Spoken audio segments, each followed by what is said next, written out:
Hi, everybody.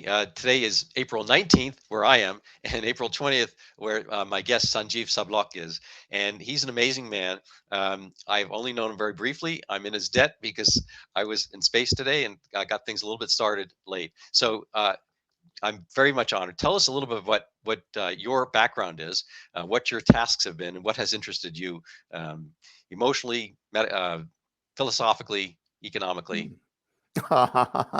Oh, that's an amazing introduction and an open-ended question.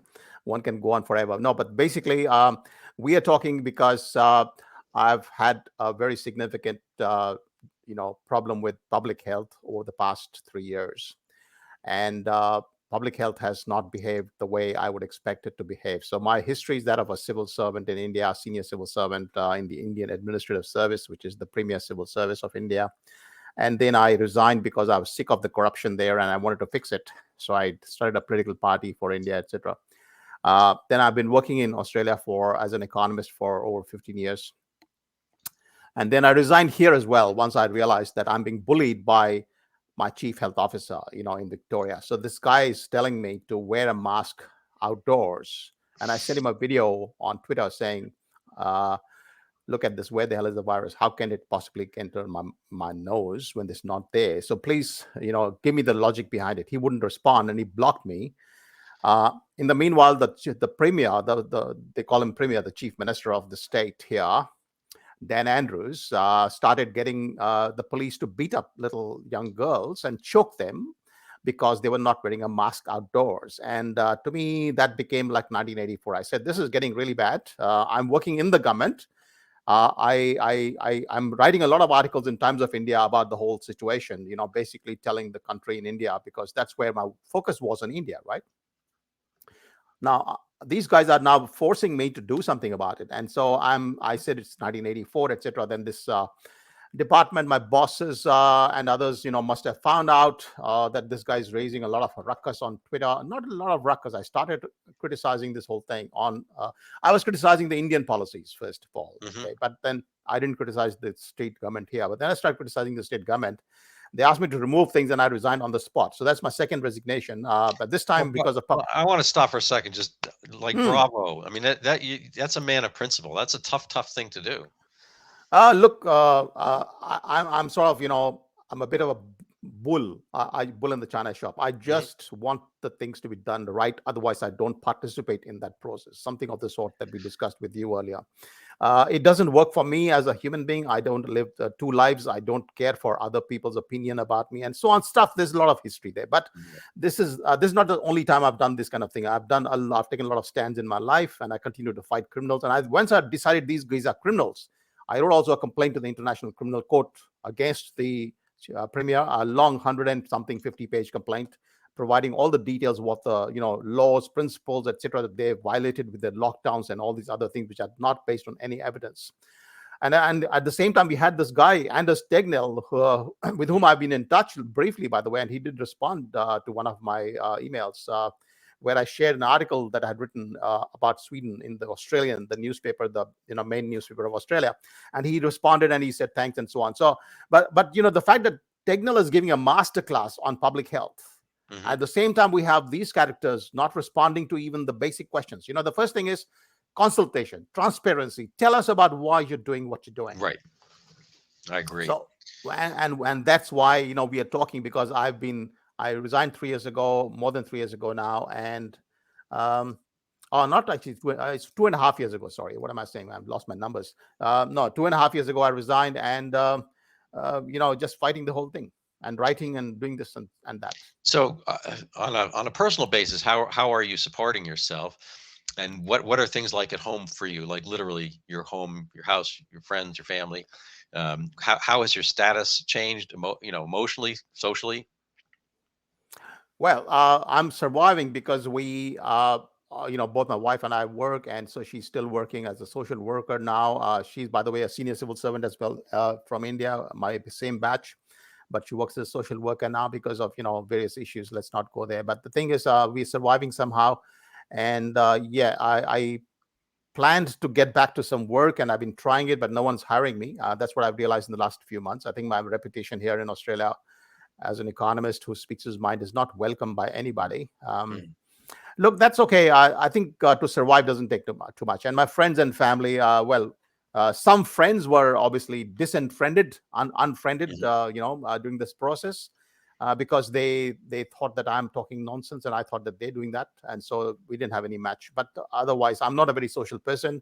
I'm into my books all the time, so it's Mhm. like 2% for social work, activity, Right. 98% on my own. I live my own life, so I'm not been much affected. So what's been your compass? How do you know that things are wrong? When you say, I mean, I think it's pretty obvious that you know you don't need a mask outdoors. You never did. I don't think you needed one indoors. The masks, if they were scuba gear, and you had an external air source like they do in the actual Wuhan lab, so forth. You see them they're in those kind of space Mm, suits, hat, like and you okay, fine. If you're in a bathysphere, that kind of thing, those masks might work. But to think that you could put a mask on, let's say you did go scuba diving with a with mm, a an N95 or a surgical mm, cloth mask. I mean, mm, are you going to be able to like breathe in and out? No. I mean, they're porous, and if water molecules can get through, basically everything else can. This whole concept. I mean, I saw a video early on in COVID. Somebody smoked a cigarette, took a breath, put the mask on, and then he breathes with it, and you see the smoke like going out the edges or whatever, and through the thing. I mean, you're obviously you're breathing. The air's getting in somehow, and a lot of it's not going through. Oh, I'm the air. We're just going to go through the porous part of of your mask. We're not going to go around the mm, open edges and so forth. But mm. but even so, even if you wear one tightly fitted, it's still obviously the virions themselves are I think 50 microns, and the holes, if you magnify it, are it's like putting a golf ball through a doorway. I mean, I Yes. imagine you can slow them down a little bit, and they're probably good, on sneezing. I mean, medically, we always wear masks so we don't sneeze onto the surgical field. But as far as inhalation, I mean, people have just, they fantasize a little bit about these things, and they feel better, and becomes a messaging tool. I think more than Yeah. anything else, become a kind of a uh, way. Psychological safety Yeah, kind of well, thing. plus people can find the in group and the out group, the people they want to like, and so forth. So it's I don't know if you ever know Dr. Seuss, Theodore Geisel, the children's writer, but he had Mm. a story, the Sneetches, and they spend all their time trying to get a signifier. So they can tell each other the group they like, their in group and their out group. Anyway, I apologize for that diversion. So, what is the work you're actually been working on, and where is it going? Who's your audience? What type of feedback have you got? Interesting. Yeah, it's a good question because I actually have a book. So I've been doing a lot. I've written about a few, maybe close to 100 articles and blog posts and so on. Articles in Times of India blog. So that's where I write. And then I've got a book that I wrote after resigning. I don't know whether you can see it. It's upside Yep, down, I suppose. It's yep. The Great Hysteria and the Broken State. That was published in October 2020. Then I worked with Gigi Foster on this book, which is the cost benefit analysis of Australia's lockdowns. Oh, wonderful. Hold that up a little bit longer. I want everyone to Yeah. kind of go purchase this. I mean, there you go. All right. Yeah, that's better. Okay. So I don't know whether you can, stop seems to be Yeah, upside I'll, down I'll here. put it. I'll put it up in the back screen a little bit. Yeah, I Yeah. think I don't know what happened, but anyway, Okay. look, the thing is, so I've written these two books, and then of course many articles and so on, and endless number of interviews on television and this and that. And so, by the way, the main channels also interviewed me, etc. A lot of things happened, and I've contested elections also. I've contested the federal seat. I've contested the local seat of my Victorian state parliament, in order basically to educate the community. And of course that didn't work, but Hmm, that's a different point. So I've done a lot of these things, and now I've decided that public health has not real business to exist. hmm, In my view, much of the stuff that they do, like water, clean water, and sewage, etc., can be done by engineers, as it was when it started. This whole thing was started by engineers rather than so-called doctors. We don't need many doctors to go and check whether there's a bacteria in the water and so on. So so clean water and sanitation, etc., is not their function. It's not public health. The infectious disease part, yes, I can understand a quarantine is required. And so I went back to history, and there was a thing called medical police. And so it's a police function. No matter where you look at it in public health literature, it says it's a police power The courts also tell them it's a police power. What's a police power? Let's get back to the basics, because I've been trained in the police, right? I was the supervisor of the police in India, in my district. I was the head of the district, and the police reported to me. And so, but police power is the power for order and law and order, maintaining order and discipline in society.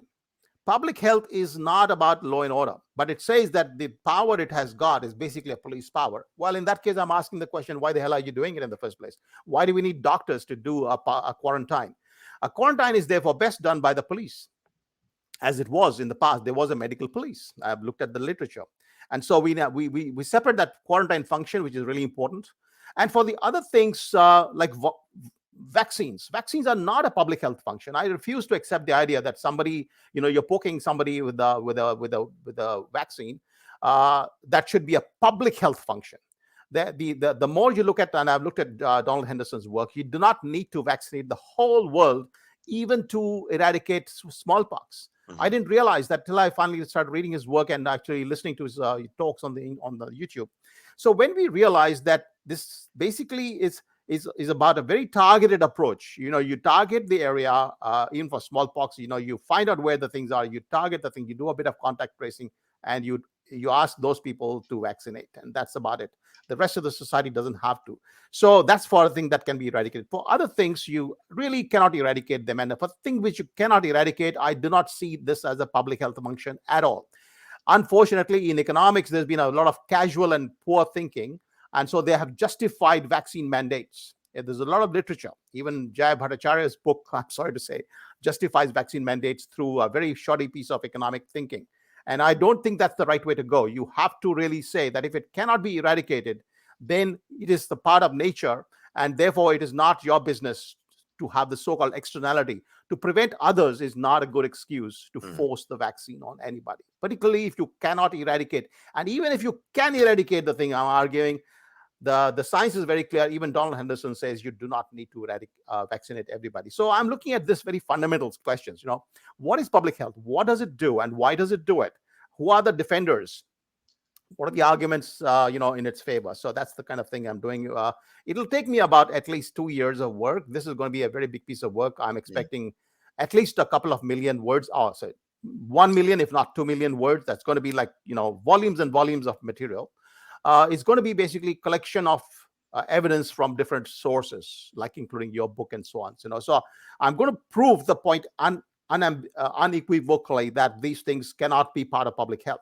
So if vaccines are not part of public health, the water and sanitation is not part of public health, the quarantine is not part of public health, then what is public health? There's nothing in public health. So the public health concept doesn't exist in my mind. And I've written about that in the Mises Institute. And from there on, I've been working. So I wrote the article in December. I came to this view only in December. Actually, I've been thinking a lot about this. I never thought about asking. I've been asking why lockdowns, why masks, why this. I didn't ask why public health. Because we all have a very good feeling about public health. It sounds really nice, right? It's like social justice and good things like that. And so unfortunately, they can be very deceptive, these terms. And then I come to the thing like ethics. You must have read about ethics. And, everybody's talking about ethics in public health. And I'm saying I've done public policy all my life. I'm a specialist in public policy. That's exactly what I was paid for, and decent money by the government of Victoria. And I've never heard of anybody justify anything through ethics. So what is ethics? And ethics sounds like theology. And I was like questioning, I said, okay, you're good guys, you're very ethical people, etc. You write about ethics. And then I've found that they all breach all the ethics anyway. And the other part is the ethics can mean anything to anybody. And then I find Hitler is very ethical. He thinks he's very ethical. The Catholics, he found a Catholic priest who justified his thing with a 100-page document. That's ethical. So look, ethics is not the way we look at the world. We cannot define public policy through ethics. Ethics is a very subjective term, very personal. We need objective criteria, and that's exactly what we do as economists. We look at cost benefit, etc. So there is no tradition of cost benefit in the public health literature. They very rarely talk about it, and they never do it in any case. So the large number of cost benefit analysis, for example, this one a 200-page document is actually a, a summary of what I started writing about this. We had written about 300 words, and the publisher wanted to cut it down. But the point is, that's the kind of detailed analysis that public health never does. Hmm. So public health is doing public policy without doing even the cost benefit analysis and talking ethics and so on. So it fails on every single thing that I've looked at. So I'm saying your epidemiological models are crap. Your logic is they don't understand Donald Henderson's logic of why border closures cannot work. It's a simple thing that even a 5-year-old child can understand. That when you're passing through the border, even with smallpox, you're not. So the first thing is your self-selection operates. Only those who are not symptomatic will go in travel, because if you are symptomatic, you cannot travel. So you have Right. ruled out all the symptomatic people in the first place. Now you've got people with smallpox. They're going to the border. They don't know that they've got smallpox, that they're carrying smallpox, or they might be just slightly starting to show symptoms, and they don't know, and you can't know. And now they've gone to the border. And so Henderson found that with all the cases that he identified, and in fact, Professor Mack, I think he worked with him. He's still alive in the University of Southern California. He confirmed that this is the article, the study of Europe. So there were two articles published, one by Henderson, one by Mack, proving that you cannot identify even the smallpox cases at the border because they do not show symptoms. So then they enter the country, and then they spread. Each of them spread to about 25 people, and then they did the verifications. So you found that practically nobody can be identified at the border. There were a couple of cases Right. in Well, but what if shipping. you close, just to play devil's advocate? What if you Yeah, close the border completely? So you became let's say you literally were an yeah, island. yeah. So It's I don't know, you're the island of Tahiti, and I've you stop actually all boats. The Faroe Islands had an interesting episode during coronavirus, and they kept an open society, but they didn't have much traffic in and out. They dealt with COVID without lockdowns, without closing schools, a little bit like Sweden, but more so because they're very close, small society, and they need each other. They made this equation that they wanted social contact more than they feared isolation and the problems from isolation more than they feared, basically an influenza type bug without a vaccine. But let's say for devil's advocate, what if you just close the border completely and you could have a completely, isolated, like literally an island is the same word as isola means island in Latin. What would that be like? Is that reasonable proposition? I mean, look, everything is reasonable if you, and when then you look at the analysis, and I've done this in my latest article in terms of India. I've actually asked this question and I've addressed that question. So yes, of course you can. So I've said, yes, if you close the border, yes, you can shut down a virus. But remember, it has to be a perfect closure. You cannot have Right. something like North Korea where, some flights come in and go out and so on. 100% closure, not even like North Korea, got much more severe, Right. number one. Because right. I get that. Yeah. But Like number two, there's something more interesting going on here. That unless the virus is eradicated from the planet, till that time you cannot open your borders anymore. So the right. only thing that has been eradicated is smallpox, and the only thing that is eradicable, according to Donald Henderson, he looked at all the things before he died, and he said, no, that's the only thing I can think of that can possibly get eradicated. Nothing else fits that criteria. So if you are happy to be permanently till whatever few million years at least, or maybe billion years, shut down your borders permanently, that's fair enough. Yes, you can. Yeah. In the process, you become pretty much like what happened to the local populations of previous of old America, or whatever you call it, people who got infected when the new people came in, right? So they are the ones who died in vast numbers, even Right, in, because in they've Aborigines lost all basic immunity. No, I immunity. think you're making a reasonable point. There is a Hmm.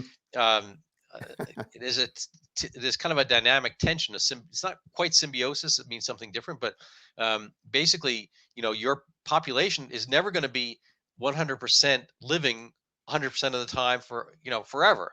Now, I'm just going to make a quick sidelight. I'm getting a little bit gray on the sides here. Um, uh, What People about me? don't necessarily know why you get gray, and I'm trying to make this really short. But other animals gray. Like if you look at a herd of deer, some of them are graying on the sides, and apparently this is essentially, it's almost economic. It's essentially a tax given to the predators. So if you're a grazing animal like deer, um, let's say there's 100 in your herd.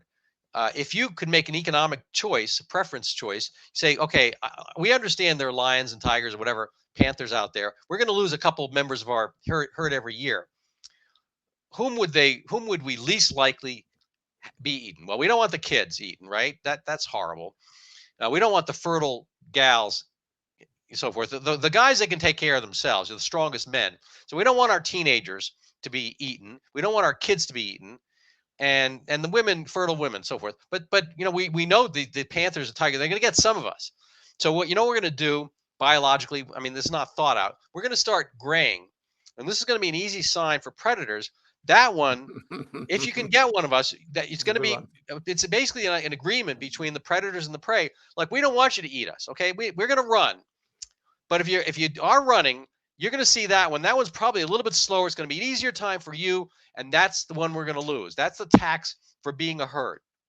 And speaking of tax and attacks, so the lions, and I'm sure it's not tacit. I'm sure they don't have a compact, but basically they are understanding they're not living forever. They're not eternal beings, and this is kind of a tax. Now, to kind of transmute this to the virus argument, we had a situation where even early on in January 2020, the Diamond Princess was a perfect experiment. It was a boat quarantined almost literally, for 40 days. The Italian means 40 days, and sitting off the coast of Japan, and coronavirus circulated. I mean, it's the ventilation system on a cruise ship is perfect for this, and some people got sick. Some people, at the end of the day, the end of the months, 10 out of 3,711 people died. The median age was 82. This duplicated all over Earth. Nobody talked about this at the time, although it was known. Dr. Fauci, if you go on Twitter, or whatever, you can find him quoting the Diamond Princess in February 2016. He knew about it. They were watching it. They were watching it, but then they never said another word about it. So the tax was unfortunately. I mean, I love my elderly. I'm planning on being elderly. I'm hoping I don't get sacrificed and get eaten by tigers. But if a tiger did come, and it was a choice of me and my hopefully future grandchildren, or the neighborhood kids, I want me eaten. I don't want them eaten. Mothers will dive in front of a car to protect their children. This is a normal thing of all animals. You save your young, and what we did here was essentially criminal by sacrificing our young to protect our old. Now, again, I'm not saying we shouldn't protect our old, but you're mentioning Jay Bhattacharya. He mentioned focused protection, which I think was a politically palatable solution, not necessarily the perfect one, because I think it ignored the fact that the other ones didn't necessarily need that much protection at all. So and just to kind of come full circle on the analogy, the bulwark is to have some virus circulating through, because you get stronger, and you get natural immunity is always stronger. If you look at Wikipedia and you go to the archive 2018, it's natural immunity. If you go look at the web Wikipedia in 2021, it's viral. They say herd immunity is from vaccine. They changed Wikipedia. They changed. Nice speak. You were mentioning George Orwell's 1984. This is where they change the past in the future. And there's this old Soviet joke. It's like, I don't know what history is today. I'm going to wait till tomorrow. It changes all the time, and they do it Mm. for an expedience. And this is, I think I believe in public health. I'm not ready to jump on your bandwagon completely, but I do think it's been polluted by certain things, regulatory capture, and big pharma and big public health kind of joining together, and people are unaware of how much the NIH and so forth is supported by big pharma contributions. And then, when the Tom Frieden leaves or whatever, he gets supported by the foundations that are putting money into the public health. And the public health does that. It's a wink, wink, nudge, nudge, and a little bit like the Panthers and the deer. Perhaps it's a compact of sort where they are bending over wrongly. I would say backwards, whatever, forwards. They're bending over one way or another wrongly to pharmaceutical interests, and the vaccines have turned out to be very lucrative. And I'm going to leave it there. So that wasn't really a question. I apologize. That was a diatribe. No, Um, it's a pretty you've covered a wide range of issues. So I think we started with the fact that can lockdowns actually work, and no, they can't. They can only cause harm. The other main point that Paul Fridges had mentioned in your interview, which is really the one I picked up as probably the biggest point in the science of public health since mankind's inception. Even Donald Henderson didn't have that point, which Paul had, which I've been really appreciative of. that he says you cannot have a total lockdown in the first place. He disproves the idea of a lockdown. Just like you said, masks cannot exist. They have to be leaky masks. Likewise, lockdowns cannot exist. So the idea of lockdowns is impossible. The idea of border closures is impossible. The idea of, so these are impossible things. The other point that you mentioned is the regulatory capture. And look, that's exactly why vaccines are to be treated like a normal drugs. When you think about economists, we actually have a very strong history of opposing things like occupational licensing of doctors. The fact that there's a board that can license you and therefore dismiss you or whatever, challenge you, that is a direct breach of all things that economists have been saying from the time of Adam Smith. Hmm. So the fact that nobody listens to economists is at their peril, okay? Because the reason why doctors want this particular occupational licensing is because they benefit. So the Right. vast number of them benefit. It's like regulatory capture. They Yeah, become the it's a rent-seeking it's proposition. a rent seeking proposition because there is no logical reason on earth to have occupational licensing of anything, of anybody, including doctors. That's just one part of the story of health. And then you have Milton Friedman write about the FDA. He studied it extensively and he said that's a completely big racket and it cannot be otherwise. So what we Yeah. are saying is what you're seeing in public health to me is not something which is a a remarkable event like your Zika a study that's basically been replicated thousands of times. Public health does exactly the same thing every time. You can always predict that the most corrupt in an organization will rise to the top in public health. These are way, by the way, economics, economists are very cynical, right? We assume that people are opportunists. If you go to the textbook of economics, I've got so many of them. The first chapter or the first page will say the assumption of human beings is that they are as opportunists. Okay, so now what's an opportunist? We can study that separately. It's not an ethical person. Let me tell you that. Okay, the first thing is humans are not ethical, and that is a fundamental mistake made by any socialist person who thinks that ethics is good. It's not. You have to assume economists have a tendency to be realists. We always look at the real world. We do not imagine theoretical speculative worlds. Okay, this is the real world. These are real human beings. This is how they behave. And so my predictions are that there will be regulatory capture. It's not my prediction, sorry. It's Milton Friedman as well, before him as well. Right. So occupational licensing is dangerous. The idea of having a government to assess a drug's suitability is dangerous. So we don't want FDA at all. Forget about your regulatory capture. So what economists will tell you is a lot of these functions, like in London, the water supply is completely private, the private sector. It was the very fact, if you go back to history, is that the filtration idea, the clean water, was not invented by anybody in the government, was a Mhm. complete private sector enterprise exercise in London. And it was then copied by some of the places in Europe. But the point is that private sector is more than capable of cleaning our water, supplying and getting rid of sewage. So I don't see this is not a public good. When we say, sorry, it is a public good. Hold on, let me just not say it's a public good. But like I keep teaching when I teach in economics, public goods are not necessarily supplied by the government. They can be Right. supplied by the private No, sector. I think you're making an excellent point. I was in Japan 4 or 5 years ago, and so they love their trains. And if, driving is tough.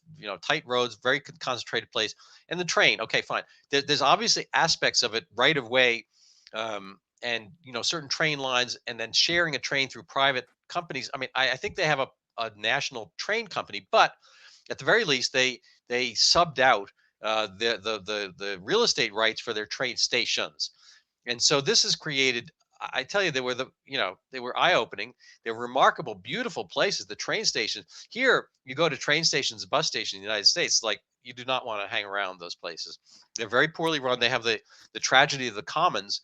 Nobody's really watching it. You have what we call Yes. homeless or whatever, people kind of panhandling and hanging out and all those kinds of. In Japan, the train stations are the center of the smaller towns, the smaller cities and whatnot, and they're beautiful. They're malls and whatnot. It's just clean, and if you go to the public restroom, it's a totally different experience because they are managed privately, and they are there for expense. And so I think you're making a reasonable point. That what the United States Constitution became a successful template because it understood that humans are fallen, and that we need checks and balances. We need to keep away from each other, and we need a way and a place that people can be held accountable and they can also compete and have the best ideas come up. So you don't want one group totally in control. And I'm going to carry on with this thought. I apologize, but you know, the dark cloud inside the silver lining inside the dark cloud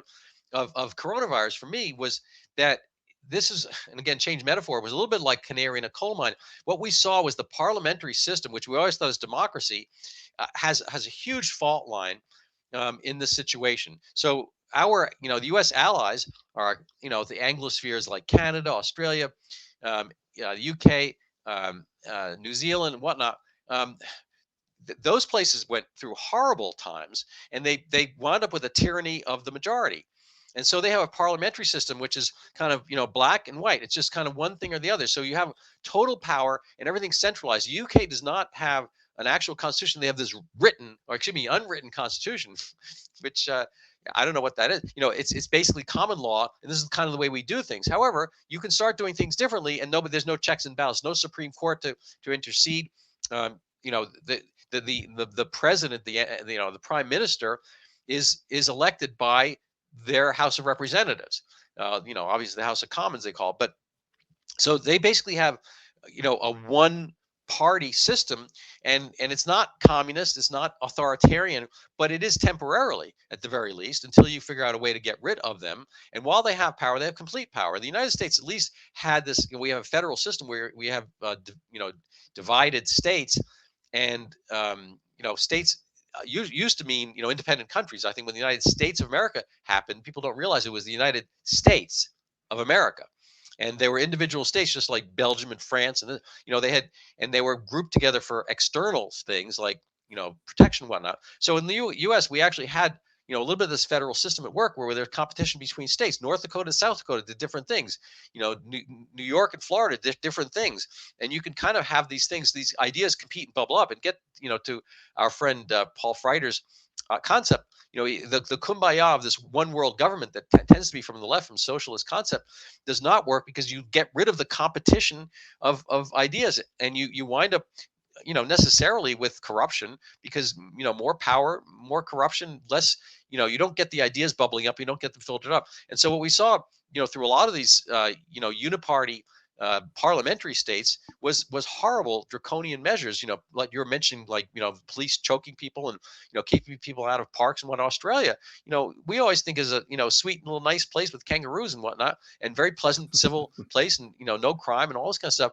I mean, the crime was there, but it was from the state on the people. Anyway, I'm sorry sorry again for stepping on your show here. No, no, no, no. This is absolutely fine. So what you've actually raised are parts of the work that I'm looking at. So in my own book itself, I had looked at some of the failures and the options within the parliamentary system to fix it. Okay, Mhm. and they and I was I've got some suggestions there. And by the way, Paul Fridges has a number of suggestions as well in the work that he's written, along with Gigi Foster and others in their book, The Great COVID Panic, etc. So there's a lot of thinking going on among it.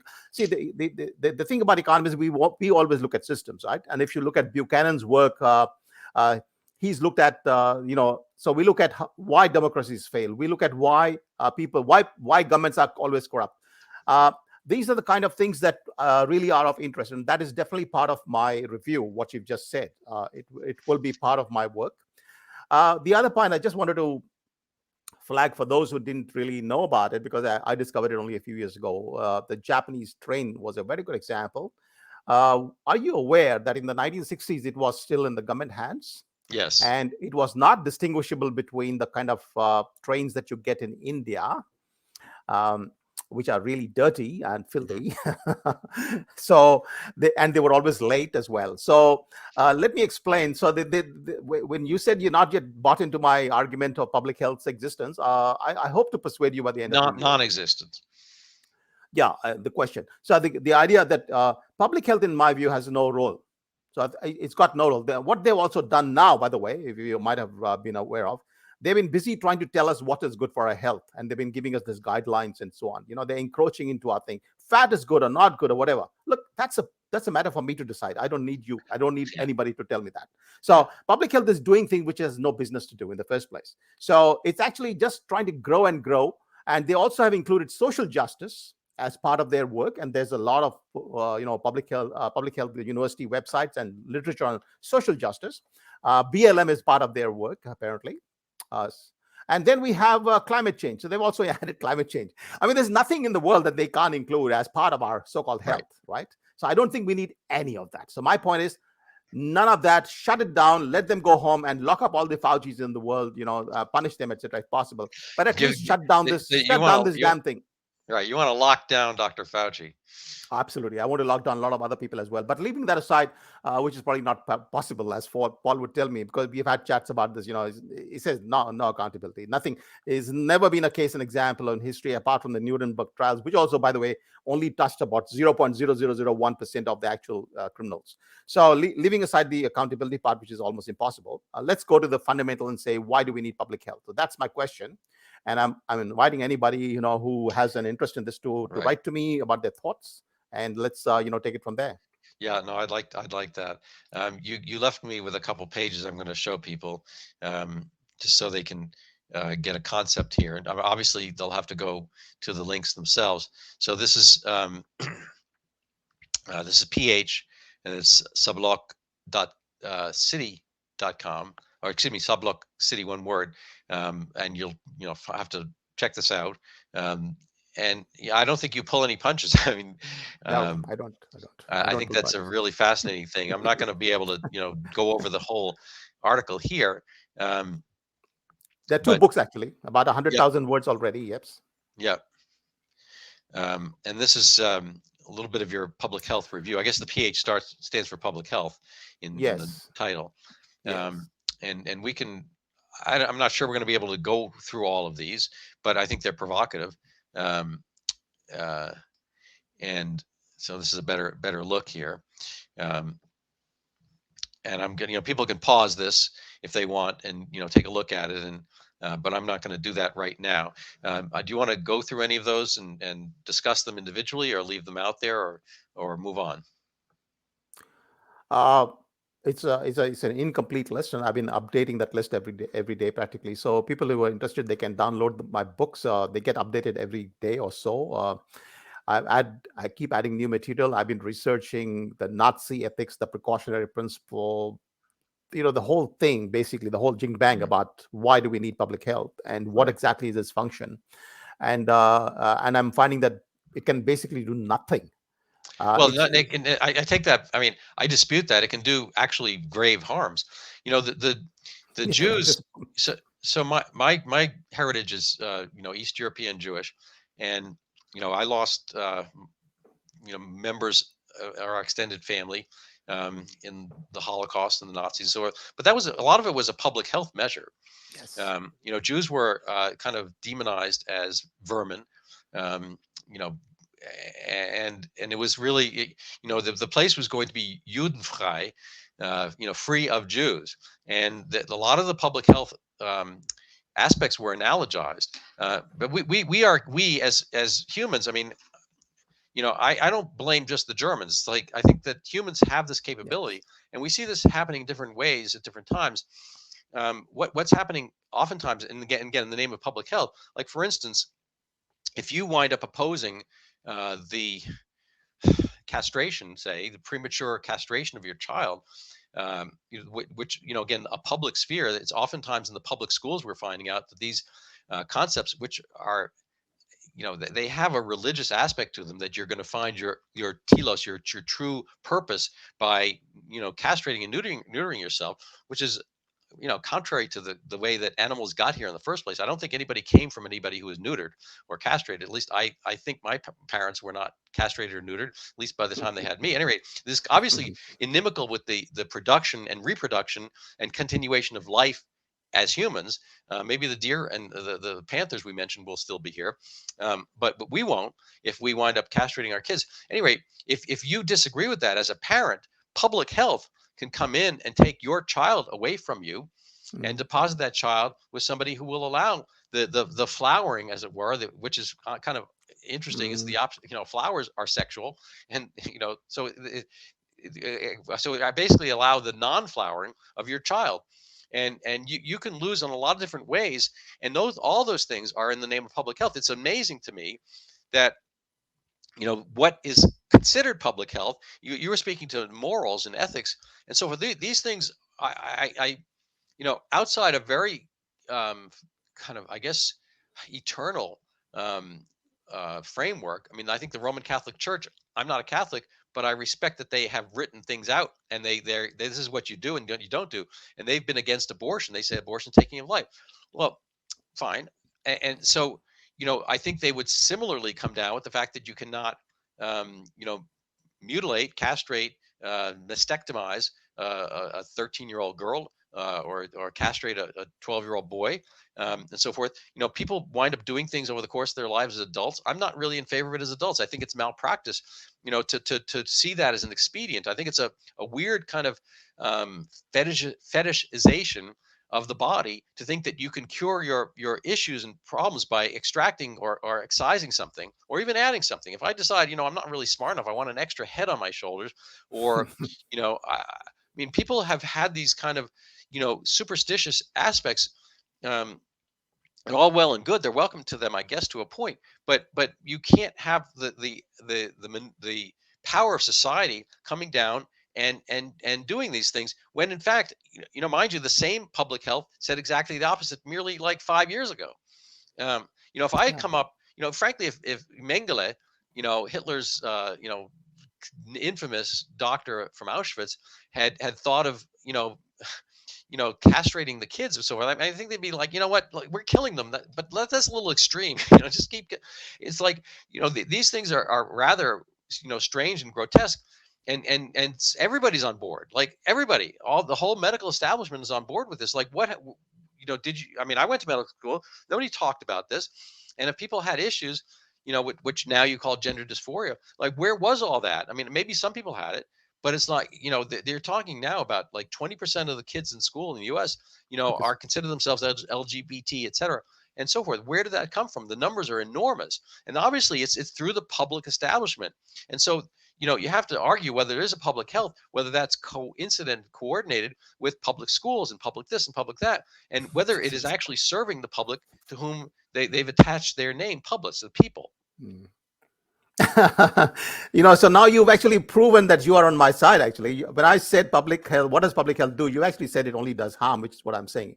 The net harm of a particular discipline is what matters, and so it is actually not doing any benefit to anybody. The only benefit it does can be done through the private sector. And by the way, you're absolutely right about the schools.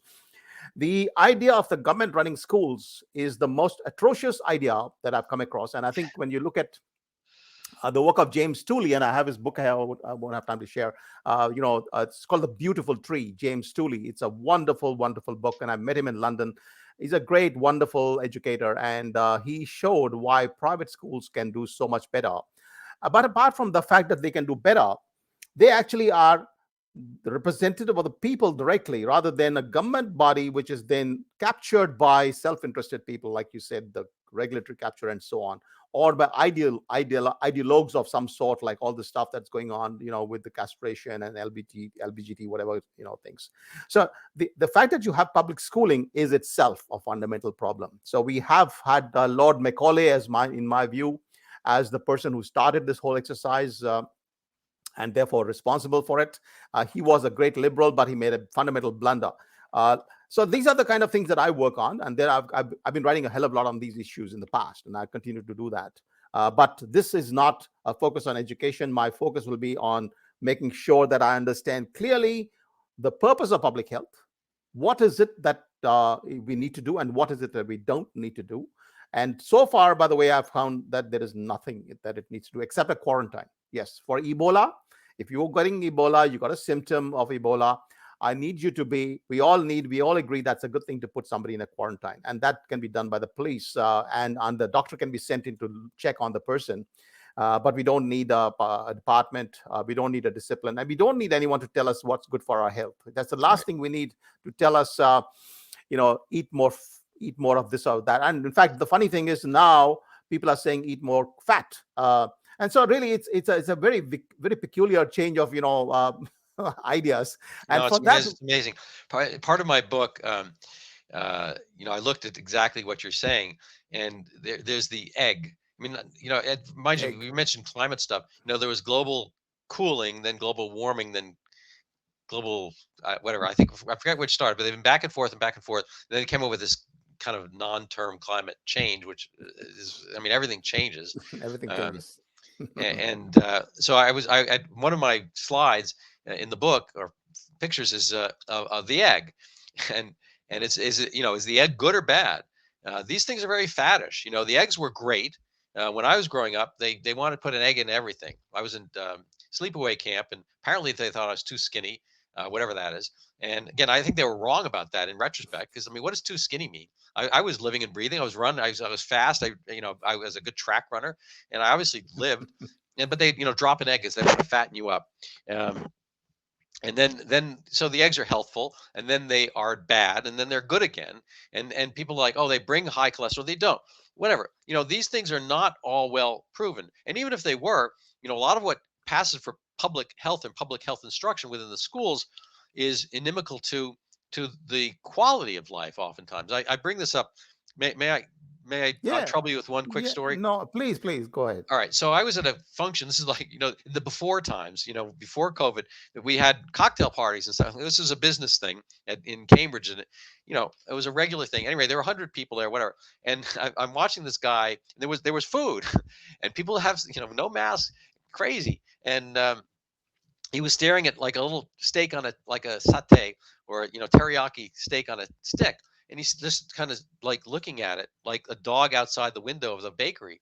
And I'm like, and he's about my age. I said, and I kind of looked over at him. I look at the steak and I grabbed one. I said, the amount of time you spend looking at that, wishing for it, and being miserable over it.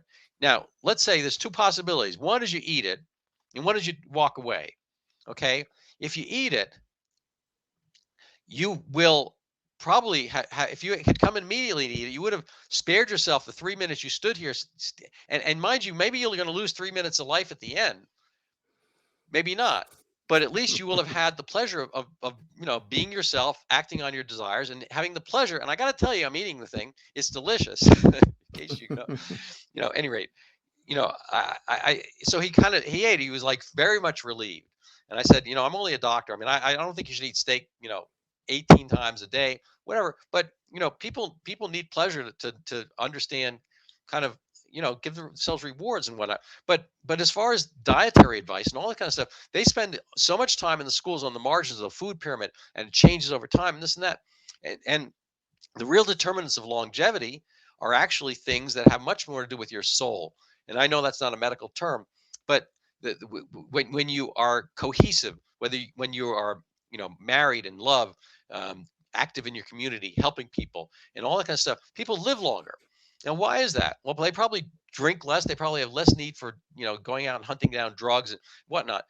When you make people miserable, the biggest thing about this lockdown stuff is they made people miserable. And whatever you saved in saving the elderly, again, which I like to save, we kept my mother-in-law in our basement for a decade, and she went all through COVID, all kind of stuff. I love saving my old people, but but it was inimical to the essence of life. And what they saw as a result was a huge increase in the number of deaths of despair, alcoholism, Yeah. heroin, fentanyl, all these kinds of overdoses. And those grab young people. The young people let themselves be grabbed. I'm not unfaulting or defaulting them, but the misery applied was horrible. I was just with a friend um, at the RFK Jr. Announcement speech today. And it's Robert F. Kennedy Jr. And he has young children. They're less than 10 years old. And through COVID, one of them, they were in the house endlessly, no friends, no play, nothing. No playgrounds. And the younger one was only like 6 or 7 at the time, wanted to kill himself. Yes. This is a horrible, grave thing. We don't know what that's going to, how that's going to play out as an imprint or a tattoo on his brain function. We need, our childhoods are longer proportionally than any other mammal our size. So we have a really long, whether you want to call it 13 or 15 or 18, whatever the number is based on society at the time, we have an enormous childhood, and that's so we can play and learn. We learn by play, by activity, and so forth. And that was all excised, a couple of years out of children's lives. We have not seen the ramifications of that yet, but I Yeah. just can't imagine they'd be good. And this was again public health, and Public so health. So there you are. You actually are completely on my side. In fact, you have given me more fodder for my book. you got to make me So co-author then. I think I've invited everybody to be a co-author. The way it would work is people would actually write articles and separate pieces for the book. I would be doing my own little work, whatever, but people would have the slots inside the thing because this is going to be free of cost in perpetuity. My intention is that hopefully somebody someday might read it, at the end of it, once I finish it, or others can contribute and people can keep contributing. So it's a totally open project. It's designed to fix the entire problem. Mhm. Public health has been the greatest enemy of public health. So that, I think what you just said is more making things more clear. But they have absolutely no regard for all these little subtle details about what life is all about. And Right. they impose their views the moment they form a view that egg is good or bad or whatever. Everybody must do exactly what they think. And I think that's nothing short of totalitarianism. We Right. do not need totalitarian people telling us what to do. The first thing I have is I asked, why did I resign? Because I'm fighting the health officer of the state who said, wear a mask outdoors. It made me really angry. I don't do things just because you want me to do. I do things because I want to do them. And I think everybody needs to understand and then do things. And that's the kind of thing they don't want us to have. They don't want us to have agency, our own individual thinking capacity, or anything of the sort. I don't think they do any good for the world at all. So public health must go. Right. Well, it's going to be replaced by something else. So we have to have a system where people have their rights and liberties and so forth. And that Yes. gets back to my earlier point about some of the fault lines that we saw in the parliamentary system. We're rounding out the hour now, and you've been Yeah. very generous with your time. And I made you wait earlier, so I apologize. So what's your call to action? I'm going to put up your Twitter feed, I believe. Mm. Um, and People can find you there, and they can make some links. The real key is spelling your name correctly. You probably don't have any Yes. trouble doing it, but other people might. Other people Um, will. so I'm going to make it bigger there. Um, and You've made the mistake of following me on Twitter. Um, and Oh, I'm just joking. But I very much enjoyed the time with you. So I'm going to give you a chance to kind of round things out. And I'm going to have you do a final word. Then I'm going to do a final word after that. great. Look, all my life since I've become more or less aware of things when I was around 12 years old, and I still have the book with me, which woke me up, which is a book on philosophy, actually. It's a book on the it covered a lot of philosophers all over the world and what their views were. I came to know about Socrates. I came to know about Voltaire and everybody. And since then, I've been really opening my mind to all these things. And so Mm. I've come to the view long time ago, we need liberty. Everybody must be free to make mistakes. We What's need the name to of the book? uh, the book is sitting here. The one I'll send you the thing. It's somewhere here. I forget the name of the book. It's a very old book on the it's not Heilbronner's book. It's another book by somebody, I forget it now. But the point is Okay. that the general point was that since the age of 12, I've been reading widely, and my request, and so my belief is in critical thinking, liberty, and individualism. These are my pillars on which I live. And I do not like to be bullied by anybody. I would hope that people listening would also be of the same view, that don't get bullied by anyone. Ask questions, so keep demanding proofs, and if something doesn't work for you, just fight back. Right. So I appreciate that. So people can find you on Twitter, and they can contact you. They can share this widely. I just wanted to put up. You made me think um, on this same topic. Uh, one of the books that opened my eyes, I think he just passed, is by Paul Johnson. And I actually had a tenant years ago by the same name. We didn't get along, so when I saw the book, I was a little, oh, Paul. Any rate, um, common name, I guess. But this is an amazing book, Modern Times, and he opened my eyes to many aspects of the way the world has worked. It's a very he's an excellent historian. I think he started out on the left, wound up on the right. He's got a history of the American people. He's got a great book called Intellectuals, I believe. And I'm going to have soon. I'm going to have on one of another writer of that type, Daniel Flynn, who wrote another book on the history of intellectuals. Um, but these are when you actually There we go. Paul Johnson Intellectuals. I'm sorry to do this on the fly, but you made me think of it. Um, and This is an incredible book. This is probably an easier, more accessible book than the Modern Yeah. Times, which is bigger. But in almost every instance, the um, I'll call them perpetrators, the intellectuals, are guilty of the things they are railing against. People, basically, it's hypocrisy. So Karl Marx is a rotten person, doesn't care about anybody, abandons his kids, and so forth. I'm not going to get all the facts right, but all the things they espouse basically are for other people, not for themselves. And I'm thinking there's a great picture. I probably can't get it up in time of Saint Anthony of Fauci at a baseball game in the Yes. summer of 2020. He's not Everyone else wearing. has to be masked, and he's out there. He's the only person in the stadium with his wife and a friend, and he's got his fingers in this pose here, and he's not wearing a mask. Now, you can imagine the power to have a baseball game, which is cricket in your terms, but a baseball game usually opening day would have 70,000 people in this thing, and they'd be raucous, and they're outdoors. Let me remind people, they're outdoors, and nobody was there. Fauci threw the first pitch out, which is laughable because he's an older guy. I don't Mm. blame him, but then to be in the stands completely by yourself and tell everyone else in the country to wear a mask all times, and he's got his down by his chin. He Chin, said he was yes. drinking water. Come It's on. not even true. But anyway, this is a great book by Paul Johnson, Intellectuals, and I'm going to show people another great book. Which they have to buy. Uh, I've been telling people they don't have to read it, but they do have to buy it. If you want to support this podcast and the work I do here, please buy Overturning Zika, the pandemic that never was. Um, and I have some shorter versions, I guess, that are up on the American Journal of Medicine and whatnot. But you should buy this book, Overturning Zika. And if you like it, review it. If you don't like it, you can review it as long as you give a good review. But it was a fascinating topic where public health did public health stuff, but they've kind of lost the thread. They have not retracted, they've not reformulated, they've not gone back on what happened. Zika microcephaly. Zika is a real thing. It's a real virus. It's a dengue-like virus, and microcephaly is a real thing. It just doesn't happen that one caused the other.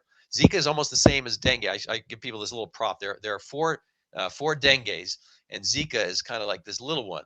See him over here, now you see him, now you don't. So it never caused a single human illness in forever, and it probably still doesn't.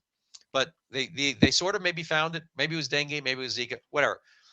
But and then somewhere else in Brazil, they thought there was more microcephaly. It's so rare that it's instead of like seeing one four-leaf clover, which is rare, in a huge field, they maybe saw two or three four-leaf clovers. Now, does that mean that four-leaf clovers are taking over the world? Is it anyway? It's when you have rare things mathematically, it's very hard to prove causality. And the fact of the matter is, every year since, in every place on Earth since Brazil, including Northeast Brazil, there's been no microcephaly increase even in the places where they found Zika. So if you want to coordinate with me on an article for the Times of India in Rajasthan in 2018, they were on the hunt. They found Zika. They were waiting and waiting to see the burst. They were very careful. They taught everyone what the measurements were, what the standards were. They didn't find anything.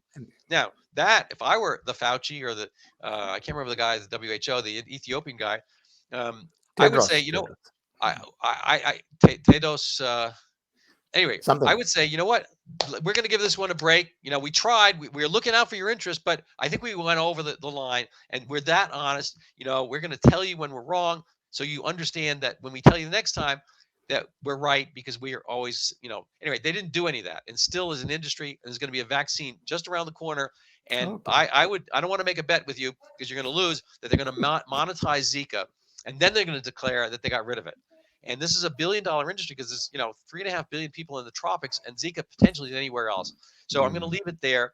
So if you want to support me, my work, buy my book, you can go check out Sanjeev Sabhlok, and you and I can hang on to chat. But we're going to say goodbye to everybody else. Thank you. Thank you.